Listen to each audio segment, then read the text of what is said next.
Hi అండి, అందరికీ నమస్తే. ఎలా ఉన్నారు? బాగున్నారా? ఈరోజు మా ఇంట్లో పీతల కూర అనేది వండటం జరుగుతుంది. మా అమ్మగారు చూడండి, బజార్కి వెళ్ళి పీతలు తెచ్చాం. సముద్రం పీతలు అండి. పీతల కూర అనేది వండుతుంది. ఎలా వండాలి ఏటో ప్రాసెస్ అంతా చూపిస్తాను, చూడండి. సూపర్ ఉంటుంది. ముందు మనం పొయ్యి అంటించుకుని దాని మీద పెనం పెట్టుకుని కొంచెం ఆయిల్ పోసుకోవాలండి. తగినంత ఆయిల్ పోసుకోవాలి. ఆయిల్ వేడెక్కాక అలాగే తగినన్ని ఉల్లిపాయలు, అలాగే పచ్చిమిర్చి, ములక్కాడ. పీత ములక్కాడ కూడా చాలా టేస్ట్గా ఉంటుంది, చూడండి. ట్రై చేసి చూడండి మీరు కూడా. అలాగే ఉల్లిపాయలన్నీ కూడా మనం వేగించుకోవాలి. ముందు ఉల్లిపాయలు బాగా వేగించుకోవాలి.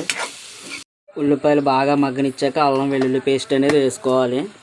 చూడండి, ఉల్లిపాయలు బాగా మగ్గాక ఇప్పుడు అల్లం వెల్లుల్లి పేస్ట్ వేసి బాగా పచ్చివాసన పోయేదంతకు వేపాలి. చూడండి, అమ్మ చెబుతుంది పచ్చివాసన పోయేదాకా వేపాలంట. పీతలు మాత్రం చూస్తుంటే నోరు ఊరిపోతుందండి, కానీ ఇవాళ నాకు వారం తినకూడదు. అలాగే ఇప్పుడు ఉల్లిపాయ ముక్కలు బాగా మగ్గాక పచ్చివాసన అంతా పోయాక పీతలు అనేవి అందులో వేసుకోవాలి. పీతలు అనేవి అందులో వేసుకుని ఇప్పుడు మళ్ళీ ఒకసారి మనం అటు ఇటు కూడా కలుపుకోవాలి. అలాగే మనకు తగినంత కారం వేసుకోవాలి, సరిపడగా.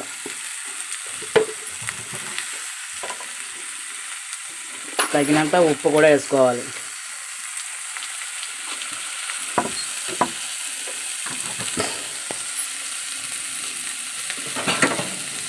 ఆ తర్వాత దాన్ని అటు ఇటు కూడా కదుపుకోవాలి.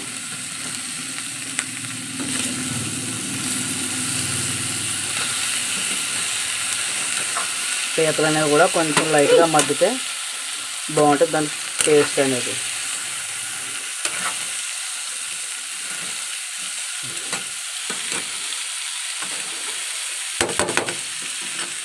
ఇలా మూగుతో చేసుకుంటేనే దాని టేస్ట్ బాగుంటుందండి.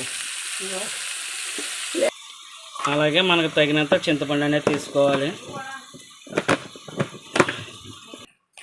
అలాగే తగినంత చింతపండు కూడా పులుసులా చేసుకుని ఆ పులుసు అనేది అందులో వేసుకోవాలి.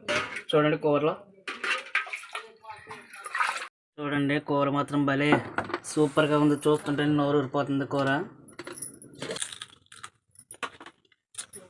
బాగుందండి, చాలా సూపర్గా ఉంది.